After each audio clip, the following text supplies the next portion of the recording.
Hello, hello, hello, everyone, and welcome to The Good, the Bad, and the Geeky, a podcast where I sit down with some of my friends in the local Columbus, Ohio theater, film, and improv scene and talk a bunch of geeky stuff. Some of it good, some of it bad, but all of it definitely geeky. If you enjoy our program, be sure to subscribe to our show on Apple Podcasts and to leave a review or subscribe wherever you can get podcasts. Our official sponsor of the show is Audible. With over 200,000 titles to choose from, get one audiobook and 2 Audible originals each month included with your trial, even once your trial ends and normal membership begins. Best part is you own your library, meaning you keep the books even if you cancel with easy exchanges. So if you don't love a book, swap it out for free anytime. Sign up for your free trial over at audibletrial.com/goodbadgeeky. Download the Audible app and start enjoying your new audiobook now. Also, support for this podcast has been made possible by our Kickstarter backers, Ashley Carson, Catherine Ranella, Wooz, Yannick, Doug Poeta, Christopher LeBlanc, Andrew, Kenny, Jerome Wetzel, Casey May, Anonymous, Tavia Ordway, Anthony Portillo, Jen and Brian Petrie, guest 16554255418, Laura Spires, Kimberly Barr, Kyle Jepson. We here at The Good, the Bad, and the Geeky want to advise listeners that this episode was recorded during the pandemic between the end of 2019 and the end of 2020. Name it I Hurt Chris Pine Forever. In this episode, I am here with Becky Horseman and Jessica, as we sit down to talk WW84, aka Wonder Woman 1984, on this episode of The Good, the Bad, and the Geeky. And a word of warning that there will be spoilers aplenty, not just on this, but just about anything we talk about. So listener beware. I kind of went into Bill Cosby, and I don't know why. Don't do it. That's horrible. Is there anything you want to say about WW84? Oh dear, this is, and then it kind of became Russian there at the very end. Join in on the conversation by interacting with us via social media or email. Twitter or Instagram is username goodbadgeeky or email goodbadgeeky@gmail.com. We may read your comments on the show, pull them pops. And No. I don't know why I did that. I'm so sorry. All right. Please check your email. Please check your emails. Oh, Jesus Christ. We may read your comment on a future episode of the show. I think I forgot that part. All right. Enough of this bullshit.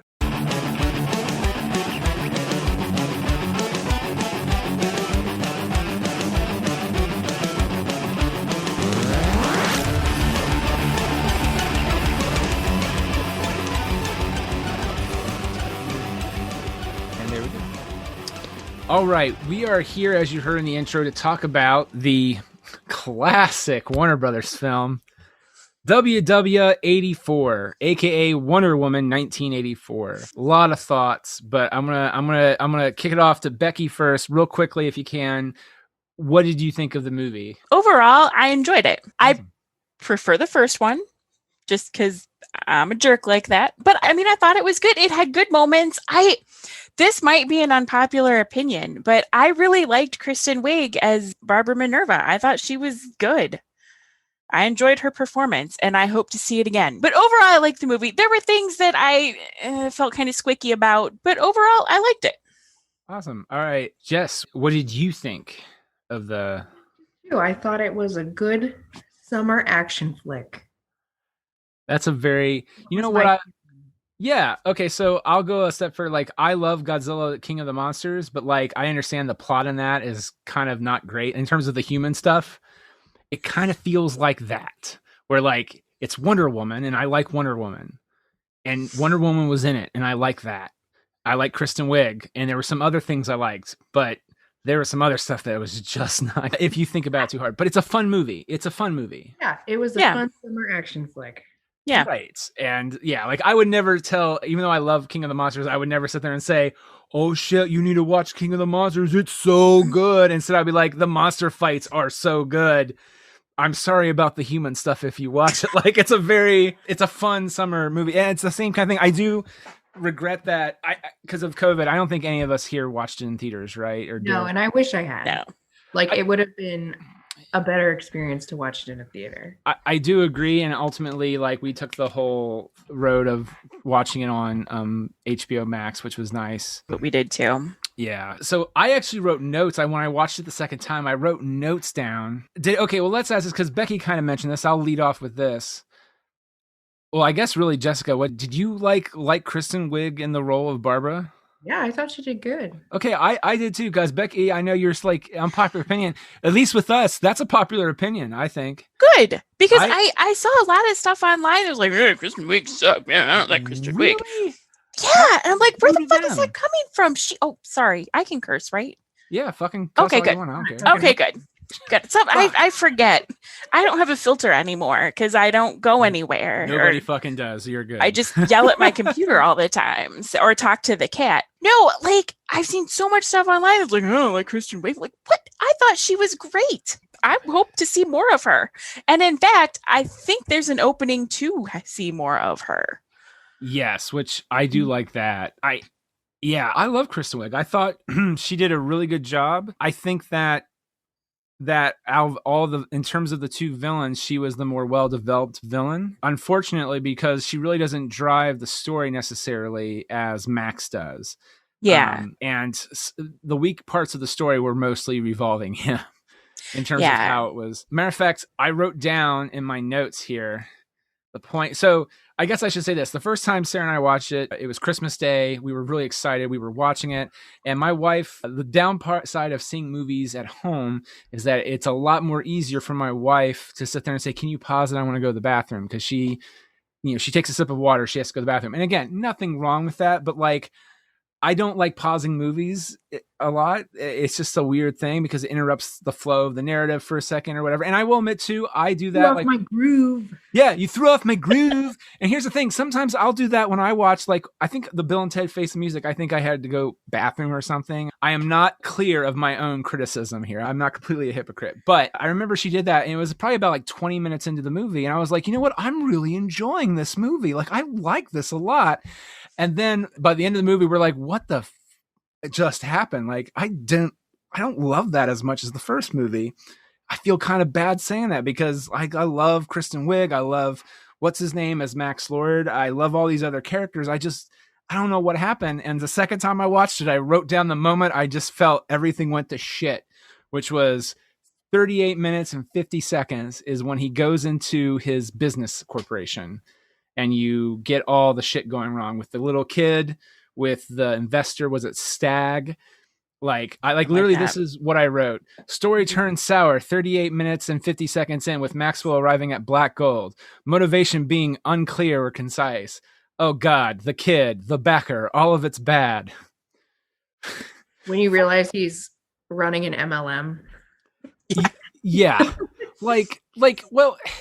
I tried to think of this too. Like, I remember Sarah came down, my wife came down, was just like, well, why do you feel that way? And then we started watching a little bit more of it. And I wrote down 43 minutes, the cracks show more. It's trying to hint at the excessive 80s using Max Lord's dialogue about vitamins. Don't let nature dictate you, whatever. But none of it necessarily works out well. And then I started hypothesizing for myself because I think that's the reason why Patty Jenkins decided to set it in 1984. Is Max Lord kind of imbibes and it contains the essence of what the 80s was known for, which is complete excess. It's all, money is more powerful. Sexism, money, greed, power. What's the movie? Was it Wall Street is known for? It's like greed is good. Like it's everything, and the mall is kind of a rule of excess. You have people overeating food in the whatever. You have sexism, the old men staring at girls doing yoga workouts, shit like that. And yeah, it's absolutely bizarre. But like, I feel like there's a lot of stuff introduced that just didn't pan off well. Like Billy Wilder always said, like, when you do a movie, if you do it well, show, don't tell, first off. But like also like if you tell the audience that it's a math problem of 2 + 2, but don't tell them the answer is 4, they'll love you for it. And sometimes movies tell you it's 4 and it's okay. It's not as good. I feel like Patty Jenkins made an algebra problem because like, I don't know, like it really bugged me, some of the stuff, and it all is Max's stuff. And to be fair, Pedro Pascal did an amazing job. Like the cast in general, except for that little kid, and it's not the little kid's fault, did a wonderful job, I thought, of that. But I just felt it missed the mark on trying to connect it all together in one fluid narrative about greed, excess, and like... I felt, I can agree that it required you to like connect the dots a little more, but I know a lot of people had an issue with like the resolution of the conflict. I had no issue with that. Like that I knew from the beginning, I'm like, okay, well, this is going to end with, spoiler, his love for his child is what's going to bring him back in. Like I knew that was going to be the resolution, that he was going to reach a point where his excess was so much that there's nothing she can do about it, because he can just get more people's wishes and continue feeding off of that. I feel like she avoided doing things, and I would have much preferred it, because I like it when they're like, here's my little riddle about how actions have consequences. And you had to go further into the movie to realize, oh, something's being taken away, and it's because you made a wish, and it's not actually directly related to what you wished for. It's just the fact that you made a wish. And like now he's the wishing stone, so he can choose what he takes from you. Like they did eventually have to spell it out. But I still know that I know people who did not get it. They're like, I don't understand how he's able to get things back. Like, what does this mean? And I was like, you need a little riddle written around the thing. But they do, like when they're off on their quest, like looking for like information, like they come across like the thing that says, I forget the exact wording, but it's something like the Mayans book or whatever. Yeah, where like you get your greatest wish, but then you lose your greatest power. Right. And I do kind of agree with Jess a little bit, because they do say that, but I feel like how it's presented that's why I kind of say like it's a math problem and it's 2 + 2 = 4, but like it's like she put in X, Y and made it more complicated than it needed to be. And I will say this too, in all fairness to Patty Jenkins, supposedly this is the movie Patty Jenkins wanted to make, for good or bad.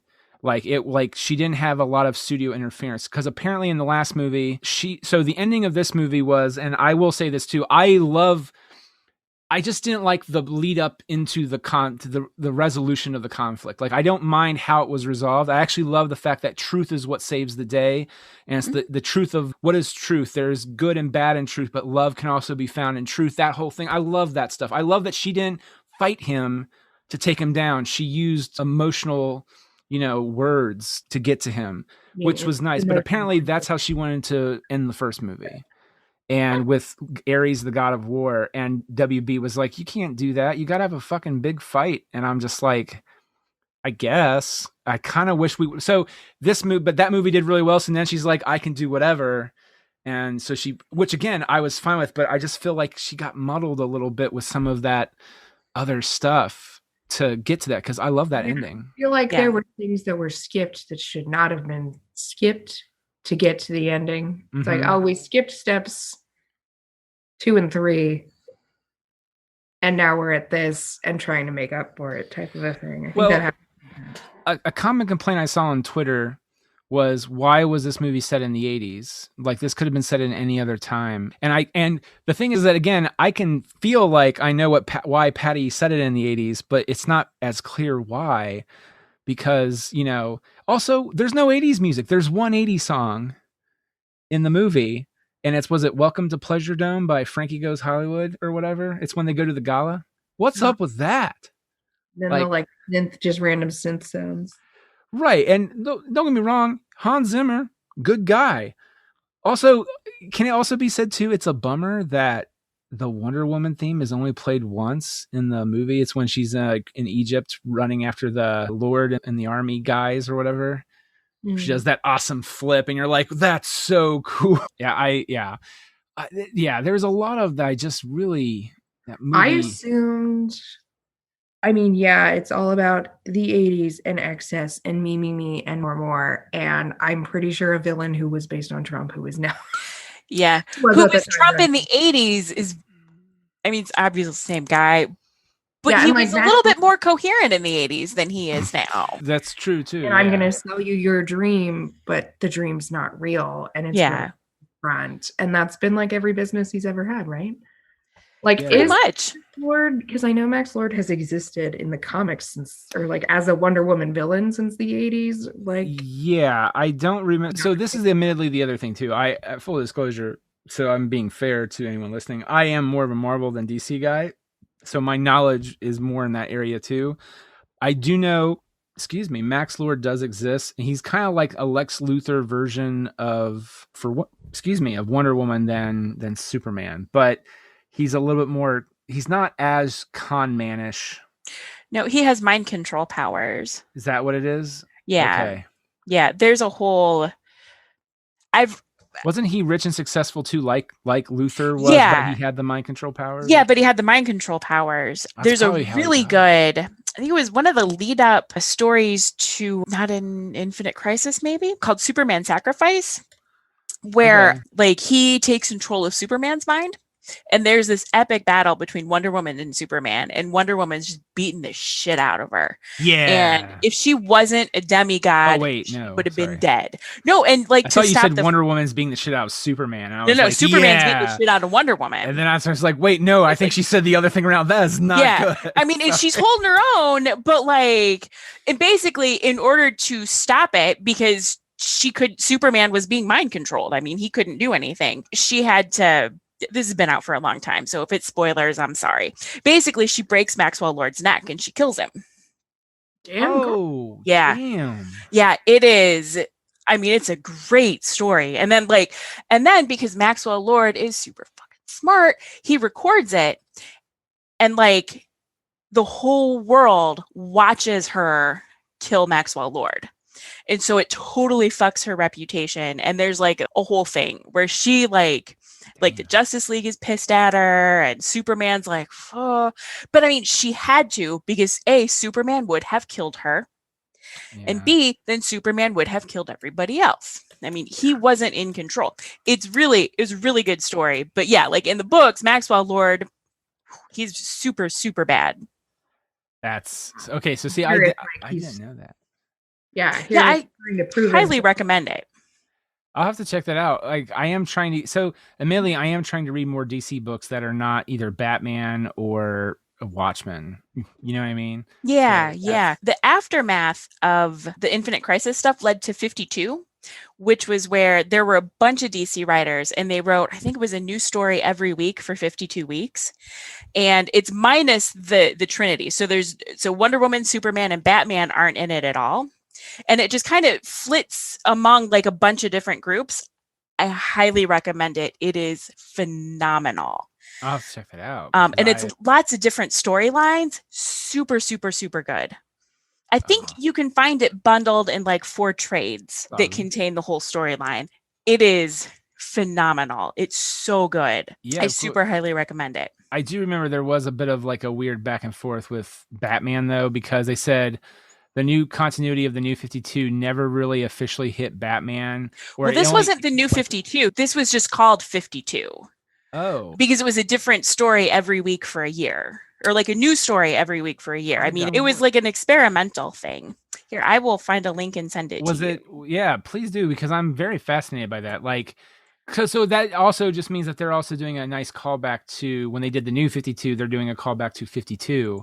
You know what I mean? I find that stuff fascinating. I like it when sometimes comic book companies will go, hey, like right now, I am not that enthused about it, but Marvel apparently just released a Heroes Reborn thing. Yeah. And I'm just like, that didn't go well for you last time, but I'm intrigued what you could do this time. Let's see what you're thinking about. But I had no idea that there could have been like another 52. I had no clue, because I remember there's like 3 Crisis on Infinite Earths. Then there's like, was it in Darkest Night? Whatever, the Green Lantern storyline. Was it Crisis of Infinite Earths? That one was pretty good. Infinite Crisis, I really liked that one. There was Final Crisis. I didn't read that one. Travis cursed a lot when he read that one, and so I didn't read it.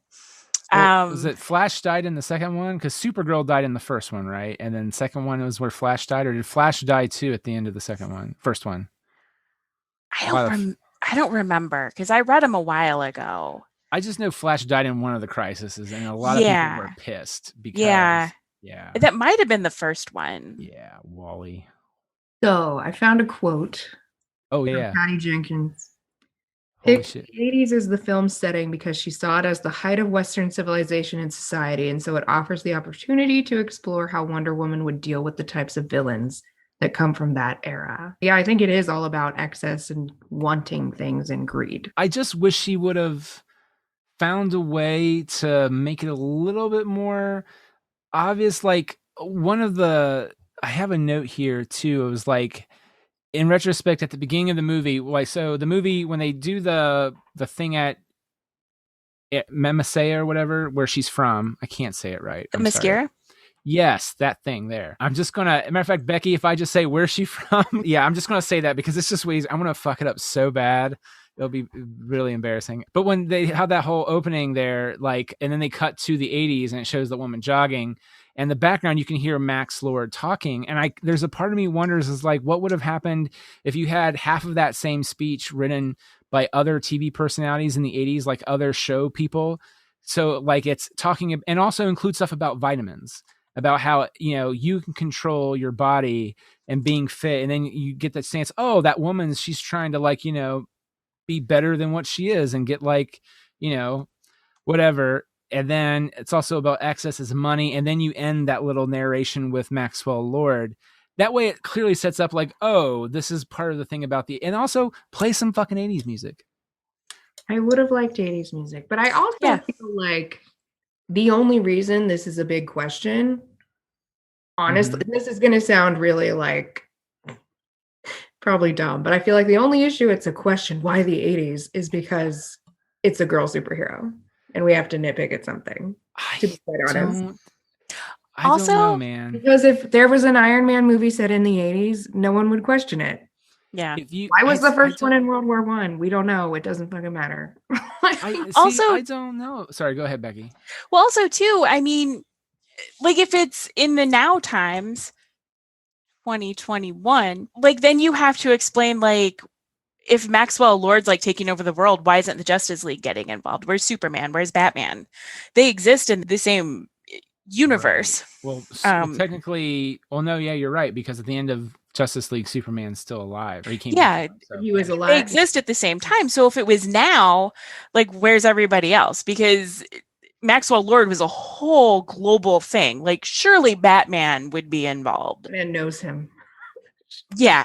Oh, yeah, they're probably friends. Or Batman's like, don't give your money. I don't like him. But whereas in the 80s, I mean, maybe Batman's a little kid and he's not Batman yet.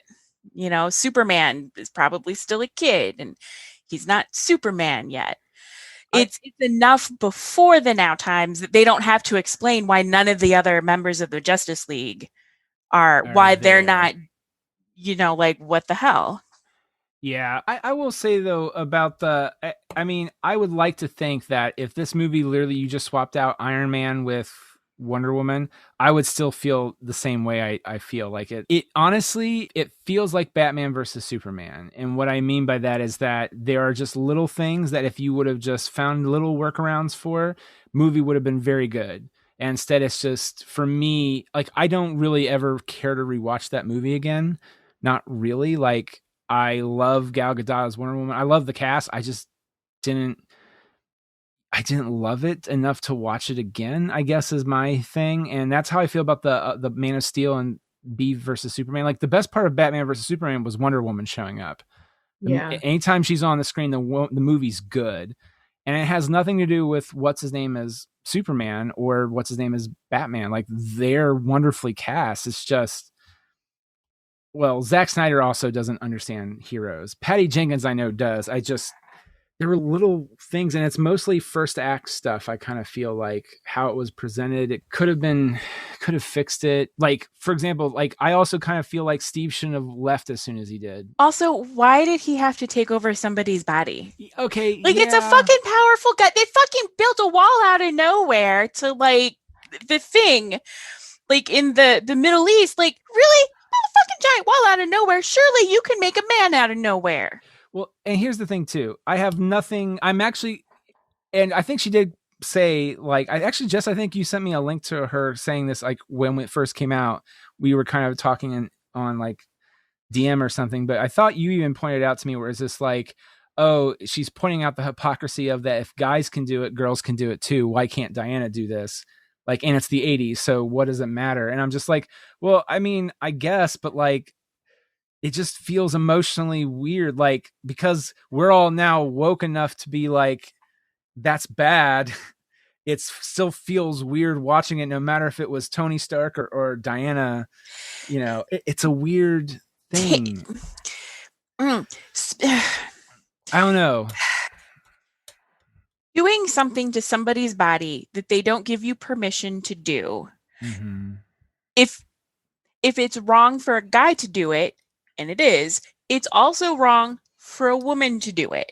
Right. Like, it's not okay just because it's Wonder Woman and it's not something we get to see very often. Like, and the fact that she wasn't more appalled by it bothered me. Yeah. You know, that she wasn't like, I get it. She loved Steve and she was really happy to see him back. And like, that makes sense. But then why wasn't she like, but you're not. Did Stone conjure anything living? I don't know. I feel like most of the things it conjured were like things. It mutated people. It made people do things. Okay. But it didn't like conjure anything alive. Okay. Well, all right. So, but being the god of whatever, I guess. I like how they pretty much said everyone but Loki. Yeah, they're like, it's Loki. But it's not. For DC purposes. Right. I think my wife said it. She was just like, why didn't they just switch him out at the exact moment right before he dies? Like did a time swap. And so that guy is just constantly reliving himself dying over and over again in that plane while Steve is walking around in 84, you know, living it up. Like, well, this is a lighthearted movie, Nick. What the fuck? Yeah, it's super lighthearted with all the nuclear bombs. That's another level. With death and Cold War, and you know. But here's the thing: like, I thought about I was moved by the whole Steve and Diana saying goodbye to each other. Like, I was moved by that, but I just kind of feel like if you imagine like she was that stubborn about it and stuck through keeping him around until the very end of the movie, where like, so imagine her taking that big golden thing that apparently can fly without her whatever, it can flap her its wings and help her fly. Imagine she takes that to find the final fight with what's her name, Tigra Barbara, and so that's the only thing that she has strength for, and then she has to realize to do the right thing, and then she talks Max into. I just feel like it would have been, because then you're like getting punched in the gut by Steve leaving, and you realize that everyone else needs to do it too. Like, I don't know, man. Like, little things I just wanted to be moved around, and because I like what they were trying to do. I don't know. And I like Chris Pine. I like him. Chef's kiss. And Gal Gadot together. Like, they're like, every time they're together on screen, I want them together on screen forever. So I hated when he left, but at the same time, I was like, but Wonder Woman. Well, I really like Steve's character. Oh, I do too. He's great. I think about this several times where Steve knows what his strengths are and he knows what her strengths are, and he knows when he needs to support her. Yeah. Like, he knows when she's the one who needs to take charge and he needs to follow her orders and do stuff, but he will also, like, I loved his whole speech about where she's like, I'll never love anyone else. And he's like, why? Let go. Like, you have to let go. Like, you cannot live in the past forever.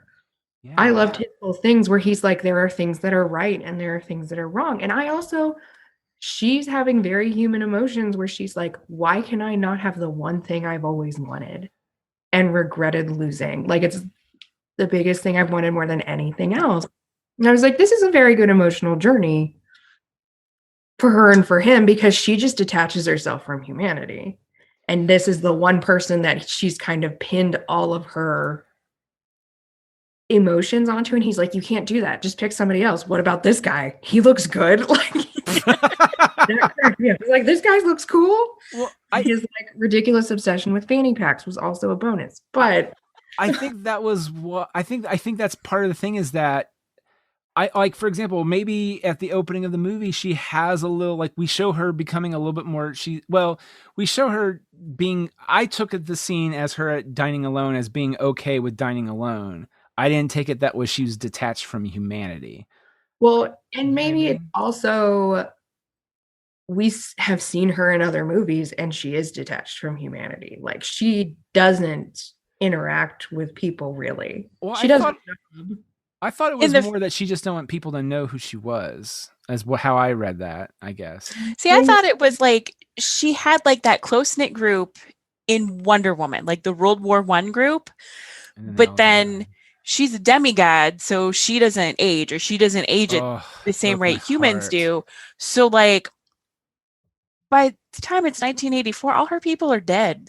She's watched her friends, these people that she cared, not just Steve, who, I mean, I think that one would have affected her the most, but she would have watched everybody else in the group grow old and die, while she stayed the same. And I would imagine of the picture of her, like with her friend, was it Lucy, or that's the actress's name, maybe, of her like by the docks of New York, or oh my God. I started tearing up. I was like, oh my God. And then it shows her at Trevor Ranch. And I'm like, oh, Steve is dead. Well, yeah. And it's like, here's his watch in pride of place displayed in my home. Yeah. In my pretty sparse home. She just doesn't connect with other people, and like, she'll be nice and she'll help people but like, she doesn't really talk to anybody. And that's how she connects with Barbara, is she's like, yeah, you're actually really funny, and people make judgments about me all the time. But it's like, yeah, you don't engage with anybody. Really. She doesn't really engage with anyone except Barbara in this movie. Yeah. Which makes like Barbara's whole journey that much more sad, because like you can see like the spark of like a beautiful friendship forming between these two women. But the thing that Barbara has to give up in order to keep the power, because she doesn't rescind her wish. I mean, you see everybody else, give their wishes back. She doesn't give hers back. So maybe she's not still a cheetah because, what's his face? Yeah. Right. But she still has that power. The thing she had to give up was her humanity. That was her, like, her thing. That's true. Gal Gadot ain't got no humanity. So we're not Gal Gadot. I took it that she did wish it back, but she did not. See, I didn't take it that way. That's actually very smart. I did not think of that. When I rewatched, I made sure to check that Max Lord, he's like, give her strength, give her this, give me this, give her that. And I was like, so he's the one who makes her. Right. He makes her the cheetah. But technically though, pretty much everything oh no, wait. He didn't give her original strength. So she still has her strength probably. Yeah. Okay, cool. I'm cool with that. Which means it leaves it wide open for her to come back in a future movie, which I would really like to see. I think that was in my head, like most of my notes are just me, how I would have rewritten the movie with little things. And I would have, so here's the thing. If Maxwell Lord is the big emotional, like you have to have words to talk it out kind of thing, you need someone to fight. Cheetah is a good person, or Barbara is a good person to fight, but there's a part of me that just wishes like the end of the movie, like she didn't turn into her at the end of the movie, like it was more like, or not fully turn into Cheetah at the end of the movie, like that's actually setting up or like what you wanted from Spider-Man 3, where it's like the end of the movie is that she starts finding ways, like she gets fired from her job because of what she did, where she gave the stone to Max Lord and she blames Diana for it. Like she hates that, she could have turned into something more if Max stayed around longer, or all kinds of other stuff. You know what I mean? Like that is, I guess, what I more or less it would. But then again, that fight, like you still needed that fight at the end at the base, and I don't know. She has to like, and she started it, but now that she's not a full like cheetah hybrid thing, now she just has to have a really obvious fur fetish.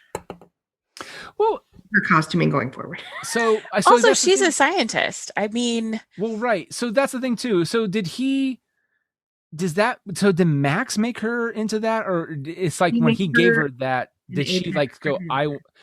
well, yes, but like You- at what point, I don't know. Because she said she wanted to be an apex predator, which Right, she but there's wished to other apex him. predators than cats. Do you know what I mean? Like, Yeah. What good is a shark? what? I mean, if you're not in the water, a Hey. shark's not particularly useful. Isn't there Man Shark or whatever in DC Comics? Like, I remember there's Grodd or Groot or whatever his name is, the big talking smart gorilla man. Man Shark, I think, is in Really he's a grad. Harley Quinn cartoon. Yeah. Oh, yeah, that's right. Yeah, he's Ron Funches, I think, plays him in that. By the way, my new favorite thing, I can't do it well, is talking like Bane. Oh, Bane. Chicken or the fish? What is it? I don't know. I was born in the darkness. I was born in the darkness.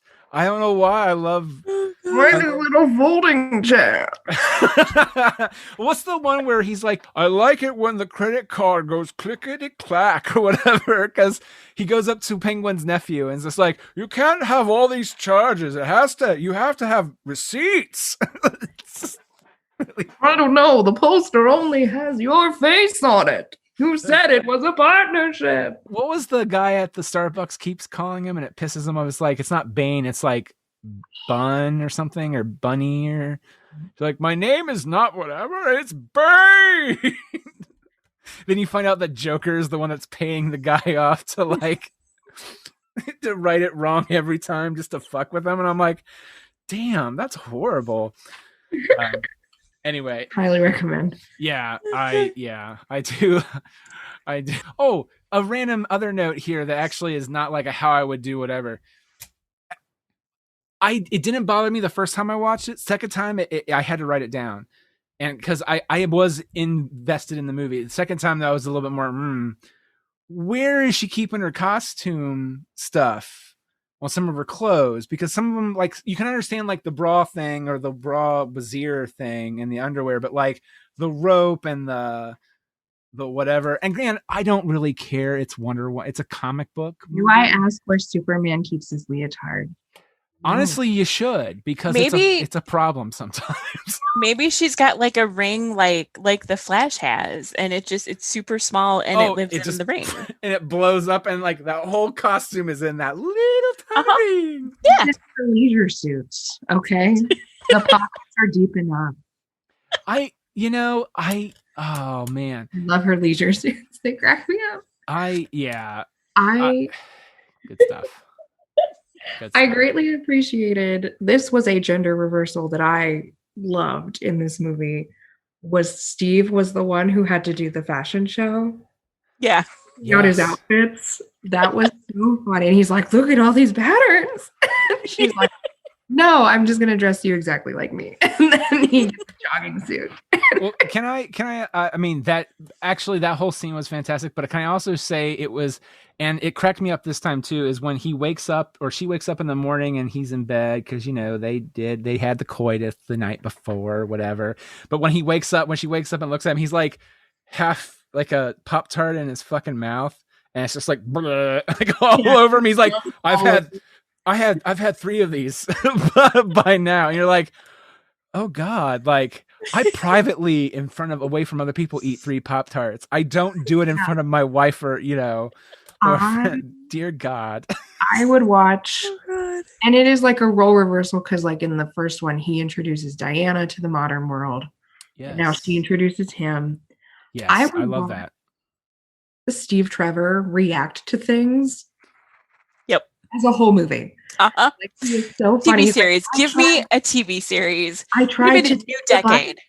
I tried to take the back, but I couldn't figure out how to make it go. Okay.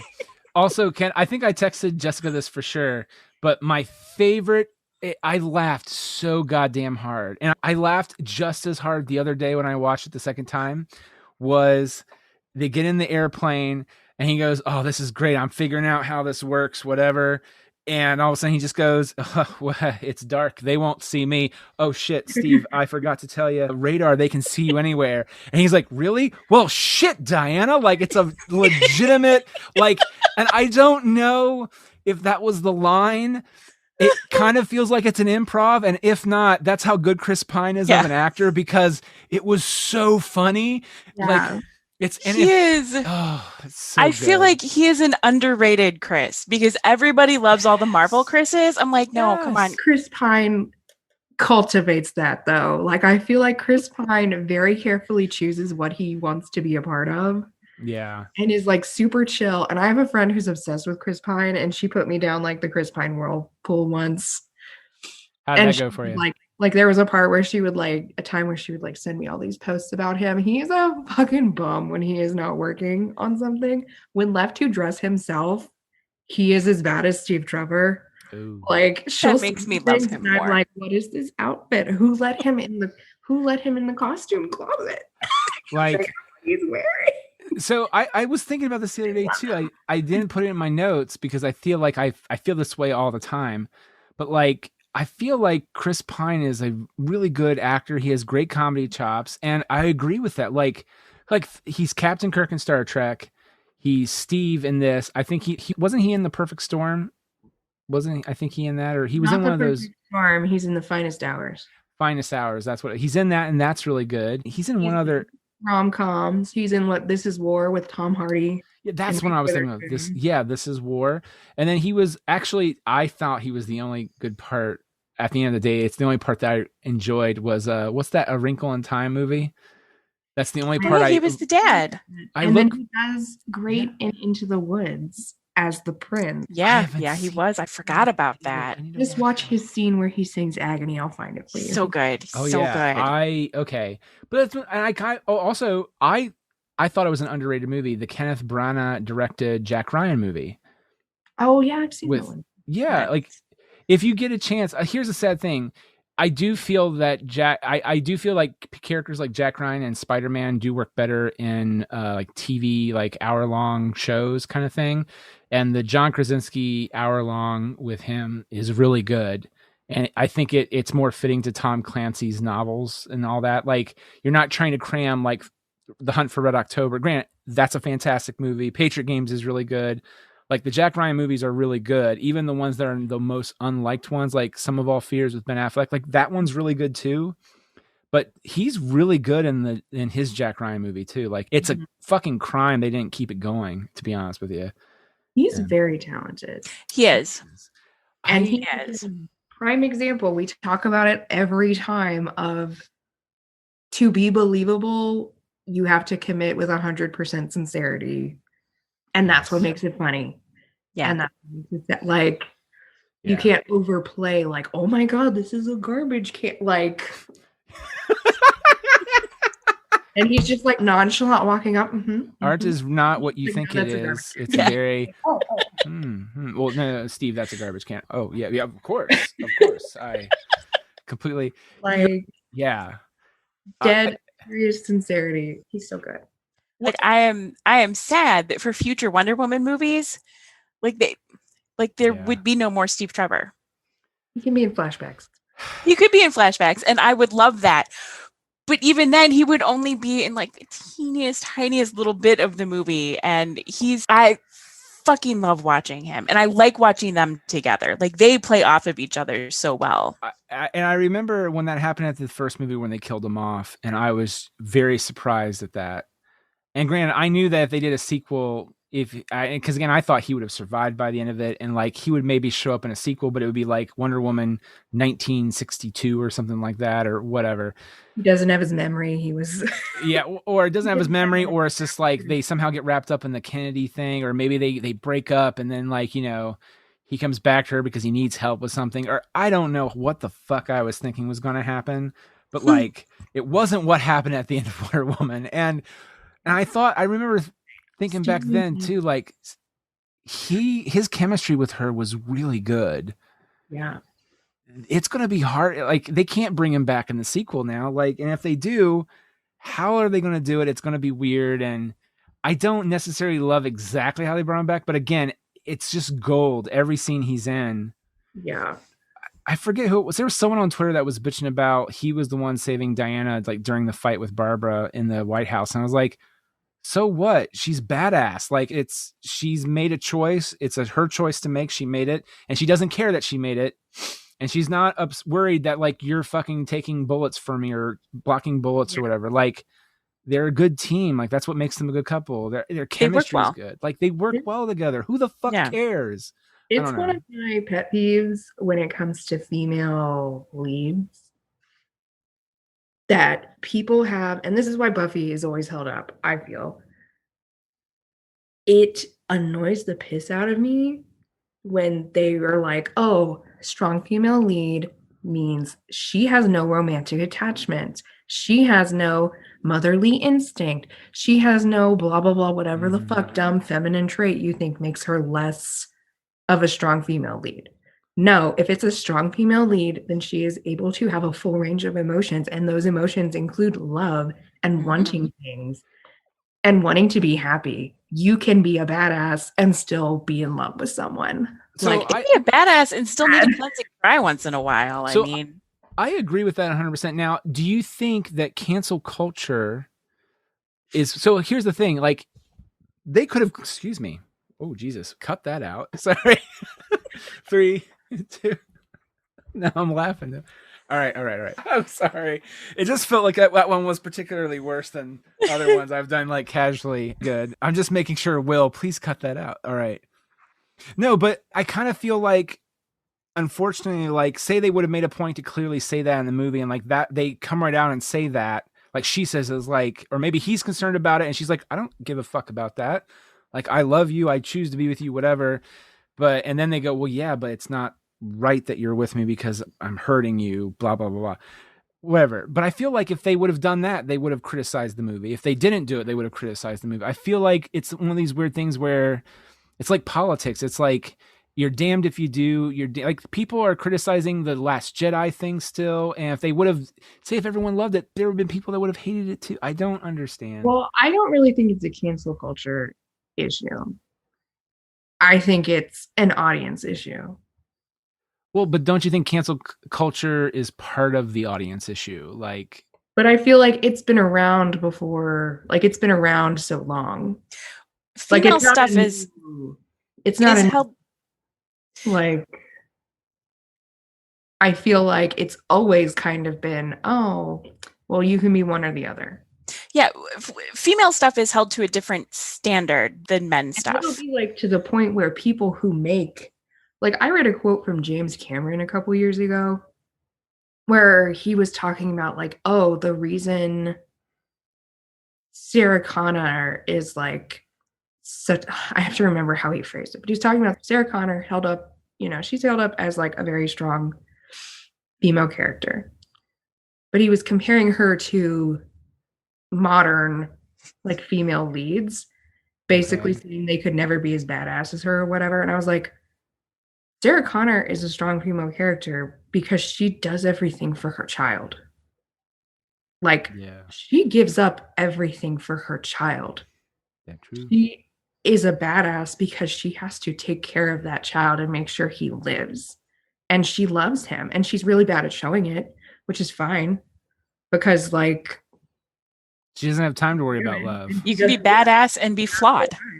I was like, but he was basically saying she has no like feminine traits type of a thing. I don't remember the exact quote.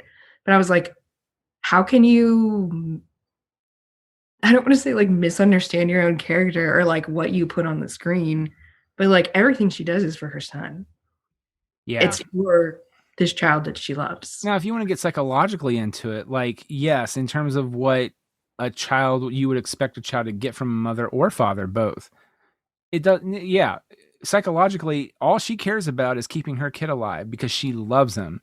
She's not going to have time to sit there and go, oh, you got some smush on your face here. Let me take that off, because she's got to be looking out for that big fucking Terminator or the slimy gold guy or silver guy that could come around the corner at any point. Like, she don't have time for that. Because I was like, she does have feminine, like traditionally feminine things, and she starts out not knowing anything about any of this stuff. Like, she's just a regular fucking person. Yeah. But I was just like, James Cameron, like, get off your high horse. He was basically like talking about how his character was better, but I was just like, well, your comparisons are not correct. James Cameron also made a movie about a bunch of blue people who fuck animals. So yeah, Avatar. Sorry. If you pay attention to this, still bugs me to this day, and they're making like 4 more of them, and I just don't see why it's needed. If you take, because that thing they connect their pigtails to or whatever, that's also how they fornicate and have sex. It's the same organ. Like they make a big deal about it. And then like when he jumps on the big dragon thing to make it fly, he has to hook up his organ into theirs. I'm just like, this. Okay. Oh, it was in relation to Wonder Woman. He called Wonder Woman a step backwards. What? Because she's an objectified icon. Sarah Connor. Because she's hot. You can be hot and a badass too. She's not. I mean, if he's talking about the guy who created her, making her objectionable, then I would say yes. But the problem is that she's transcended that shit. Like, you know, they've made a point in the comic books to not have it be where she's just a buxom babe in a whatever outfit. Like she's fucking more than that. That she's bad. She's smart. She's clever. She can hold her own with Batman and Superman in very different And she can ways. make the hard decisions when she needs to. As you discussed, yeah, she can snap the neck. Maybe they'll breaky. She weighed all of her options while she was being pummeled almost to death by Superman, nonetheless. Of all people, yeah. Right? You know, and she weighed out her options and she's like, there isn't a good one. I'm going to take this bad one and hope for the best. Yeah. All of his comments basically have to do with Wonder Woman's pretty and she's just being objectified and that's why she's great. But Sarah Connor's different. And I'm like, basically like, a woman can only be strong if she shuns her femininity. And I'm like, that's a load of crap. Obviously a woman, first of all. Sarah Connor's obviously a woman. And she does stuff for a feminine, quote unquote, reason, which is to take care of her child. Well, I could also say the answer is in my next statement, but his ex-wife would disagree with him. But Gail Hurd, she's the producer of The Walking Dead. But I think it answered itself too because ex-wife. but it's just that's why again for me it's like Buffy's the quintessential like this is the example because Buffy is popular or she was before. She's a girly girl. She's a girly girl. She's a valley girl. But she's also badass. Yeah, and she still cares about looking good and all of this other stuff and going on dates and all of that while she's hanging out with her friends. And yet she still saves the world how many times? All the time. Like, well, I remember that still being an issue though. Back in the day of the show, I remember reading about like people thought like, does she need a boyfriend? Like, why are they trying to always set her up with a boyfriend? Because it's like every season she had to have a new love interest, or she would go back to Spike or Angel or whatever. And I'm like, well, so what? Because she's at an age where that's what she wants to do. Wants a boyfriend. I'm just saying, like, I think it's ridiculous too. I just feel like. Women characters are damned if they do, damned if they don't, unfortunately. They are. And it's always like, and I have had people like dead ass say this to me and Amanda, like being on Amanda's podcast about a show that's specifically like with female leads. They'll be like, well, it didn't really do anything for like women. And I'm like, well, who gives a shit? Does every movie does Fast and the Furious 8 do anything for men? Does it do anything to advance? Well, Jessica, it puts us on the moon, right? I haven't seen it. No, apparently the new one's they're going to go to the moon. They're going to fly a car to the moon. I'm not kidding. At some point, Vin Diesel will be in a car on the moon. Oh my God. But it's like, not every movie that stars a female, like not every female-led superhero movie has to be the best superhero movie ever made for it to be worth being made. Yeah. Not every minority-led movie has to like advance. You're not wrong.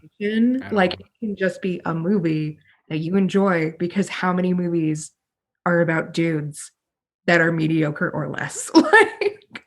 But that you love for whatever reason. That I love anyway because it's fucking fun. Yeah. Yeah. Fun movie. I guess I just wanted it to be more fun to the point where I would want to go back and rewatch the movie. I guess that's the yeah. It's when people are like, or like I just see a lot of criticisms for Wonder Woman that are either extremely common things, like it's not as good as the first one. And I'm like, yeah, what superhero movie is? Like what sequels? Thor. No, the second one was bad. Ragnarok. Better than the previous two. Captain America. You know what? I'm going to throw out there. I enjoy Thor Ragnarok. Yep. But I'm just going to... Oh, I love... No, Ragnarok is the best of them. The Dark World Wars. Is the Dark World... Dark World. Everyone's like, Dark War. Iron Man 2. Everyone's like, Captain America Winter Soldier is the one that we're all like, yeah, that's my God. And the first Captain America was really good, but Winter Soldier, oh motherfuck. Now see, my other superhero movie that I love is Batman Returns. Oh, Batman Returns is an actual movie. The first one was just a vehicle for Jack Nicholson. Like, I don't care what anyone says. Yeah. Like, it's a good version. It's a good version of Batman in terms of aesthetics. But like, if you had to ask me, like, what was Michael Keaton's character motivation?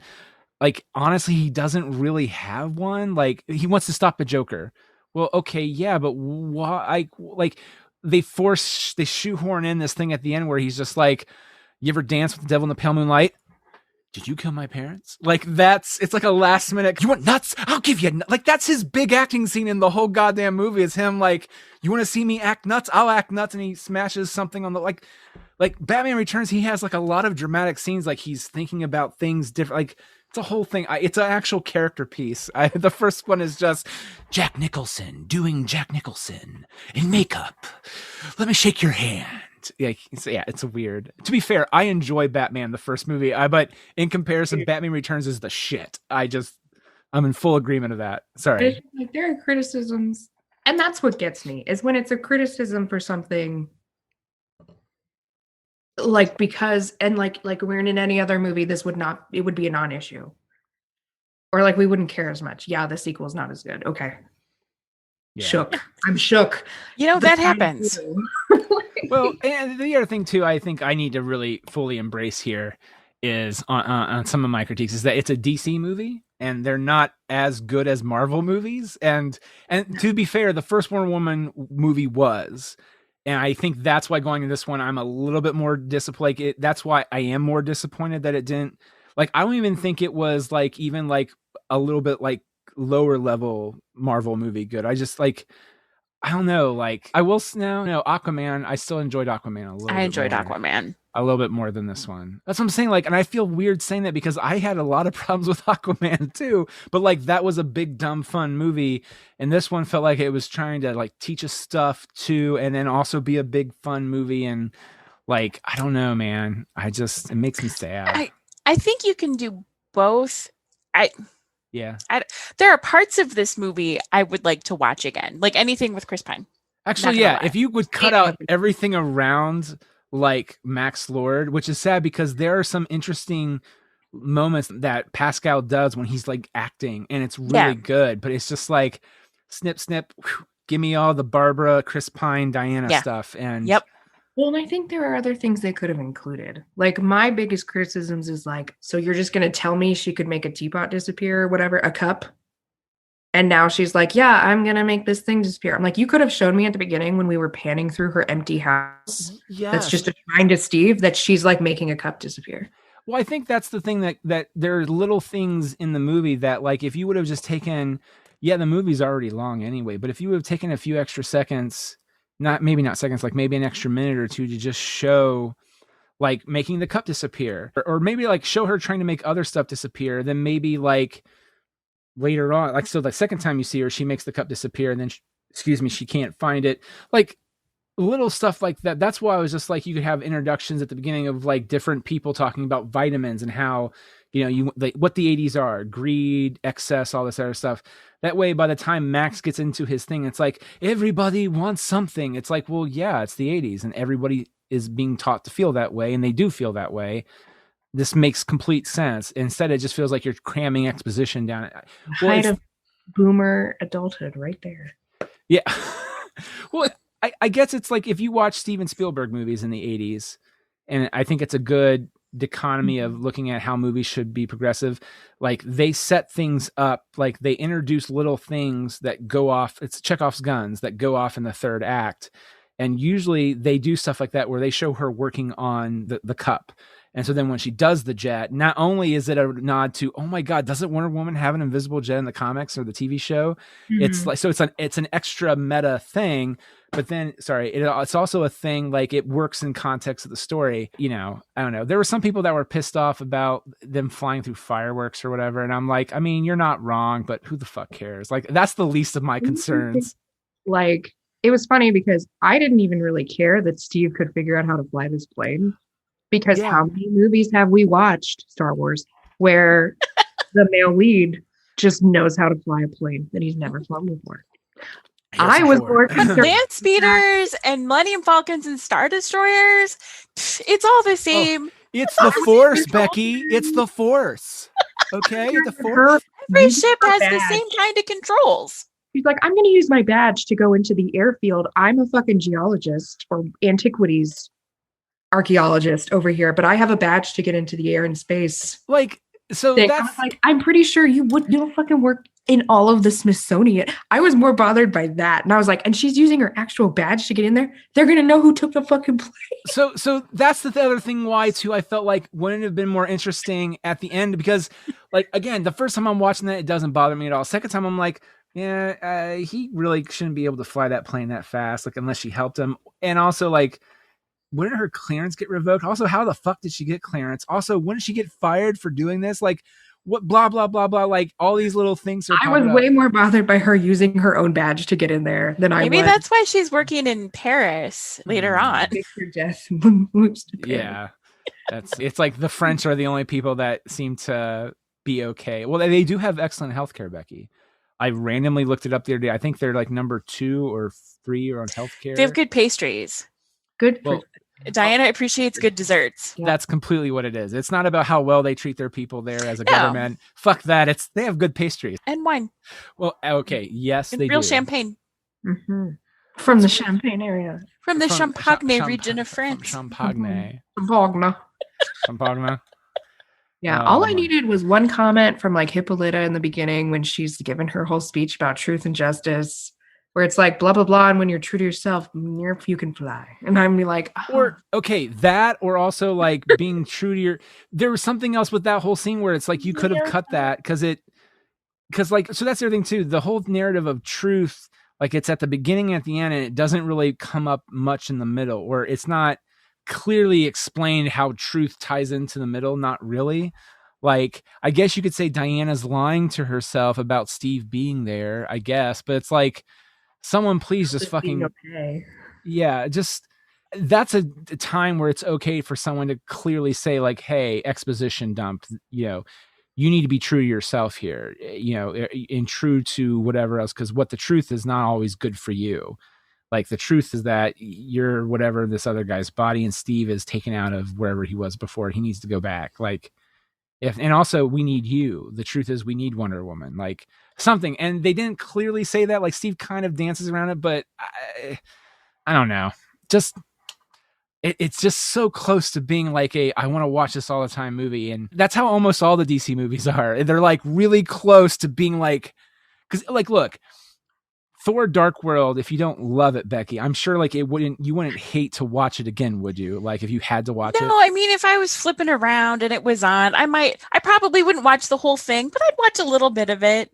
Okay, right. Now see, if Wonder Woman 84 was on, I would not do that. I guess if it was a Kristen Wiig or Chris Pine part, I would. Okay, that's okay. I would look out for there all are the scenes parts of them I would totally around. rewatch over and over again. And there are the parts that I'd be like, okay, you know what? I rescind that a little bit. The Chris Pine and Gal Gadot walking around, trying on clothes. And any of the stuff on Themyscira. Because I love watching the whole movie to get to him reacting to things. But my whole family's like that. we have a track record where you're like, oh, I love this specific scene in this movie. This movie started 5 minutes ago. I will watch the next 90 minutes. Yeah. To get that scene. Yep. God love you. Because I won't remember it's 90 minutes in. I'll be like, oh no, the good part's coming up. Like my dad, spoiler. My dad will, if Pretty Woman's on, he will sit and watch all of Pretty Woman to get to the part where she goes back into the sales department store, or it's not a department store, but the store on Rodeo Drive, and she's like, you work on commission, don't you? Big mistake. Big, huge, and like, and then he'll change the channel. Because that's his favorite part of the movie. See, that's. I don't think I've done that. I feel like I can't think off the top of my head of a movie where I've done that, but I don't know. I also don't have cable anymore in the traditional sense, so that option isn't as frequent. Like, I remember a few years ago, we stayed at my in-laws' house for Christmas, and they have cable. And I just remember, first off, they showed nothing but romantic comedies, and not all of them were Christmas romantic comedies. The only one that was a Christmas one was While You Were Sleeping.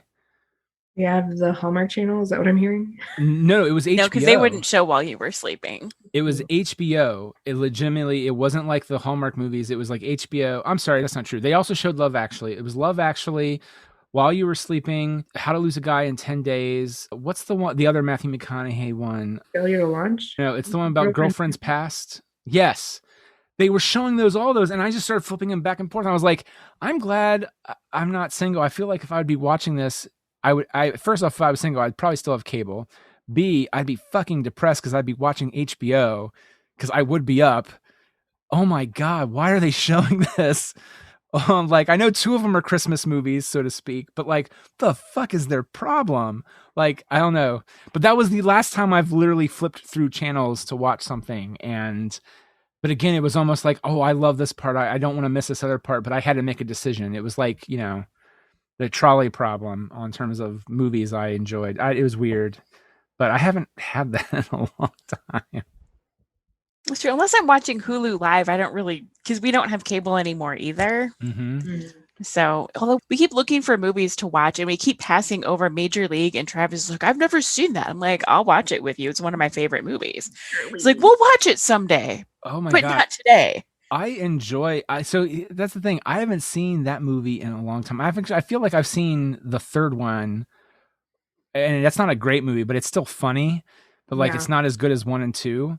But man, that's a good. It's a fantastic movie. It is one of my favorites. Yeah, Wild Thing. I think I love you. Oh, have you guys watched Ted Lasso? No, we don't have Apple. I'll hook you up. Like, we just got Disney like in right around Thanksgiving so that we could watch The Mandalorian.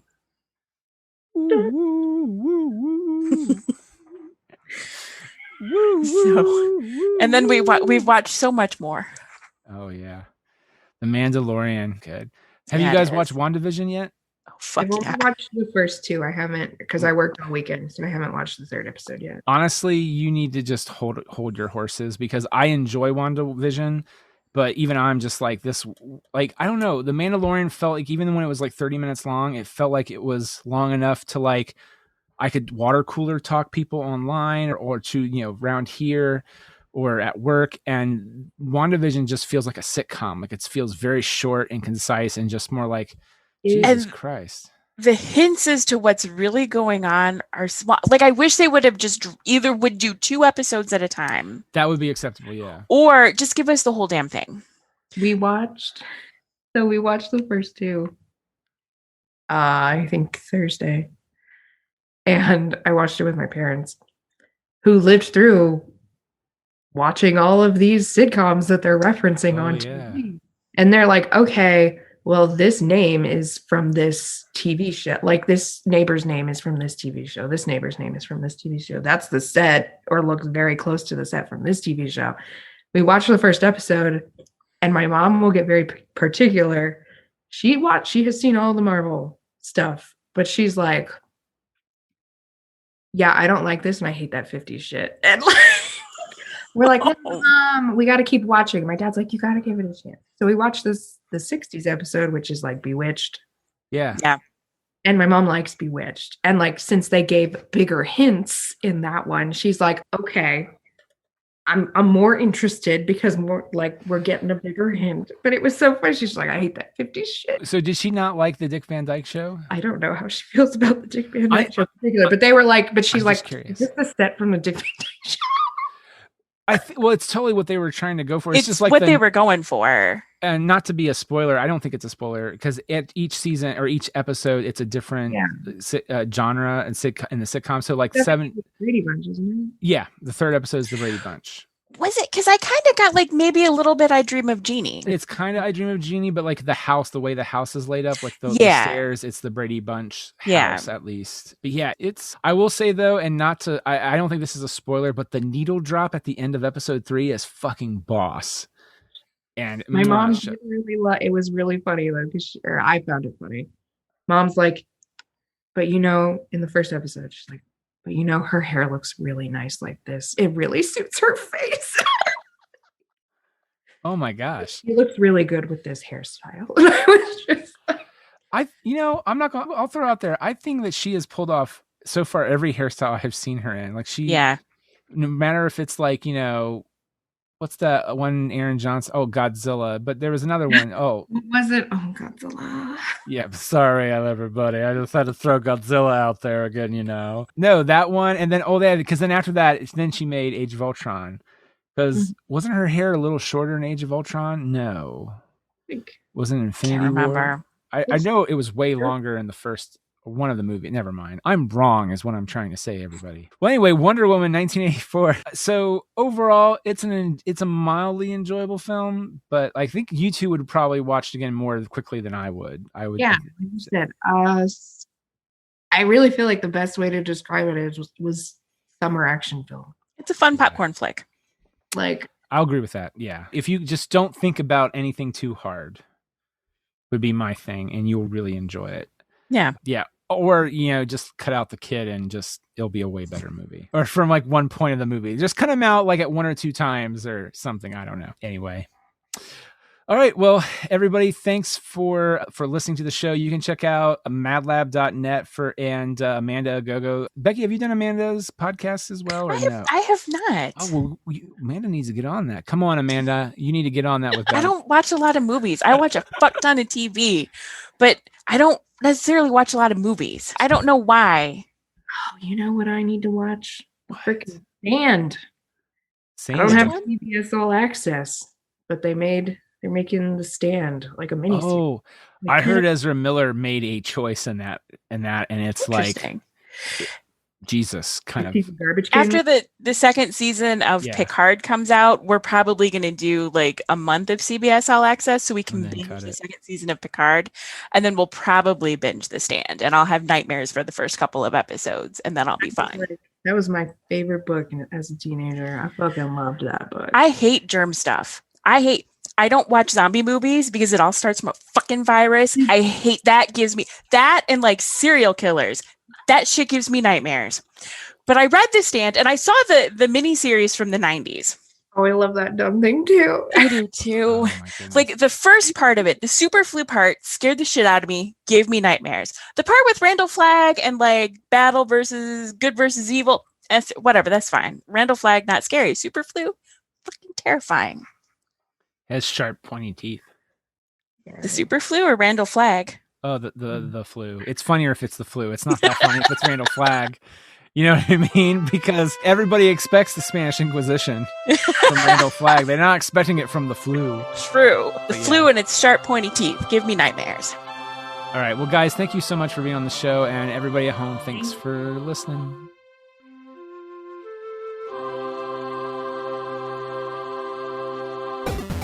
The Good, the Bad, and the Geeky is presented by D4K Studios. Executive producer is Nick Argenbright. Co-producers are Ashley Carlson and Catherine Ranella. The Good, the Bad, and the Geeky is also made possible by our Kickstarter backers. To see our backers, check out our show notes over at gbgpodcast.com. Our theme and end credit tracks for The Good, the Bad, and the Geeky are by chiptune artist Hide Your Tigers. You can check out their music by going to hideyourtigers.bandcamp.com. We also feature the track from Futurama, The Devil's Hands Are Idle Playthings, an arrangement by our own Nathan Haley. If you enjoy our program, be sure to subscribe to our show on Apple Podcasts and to leave a review or subscribe to wherever podcasts are streamed. Get out of here without cheese! You're a creep! Go away! We're having a good time until you showed up, cheapers! Go have some coffee with cream or something! Because I'll tell you something! This is a happy place!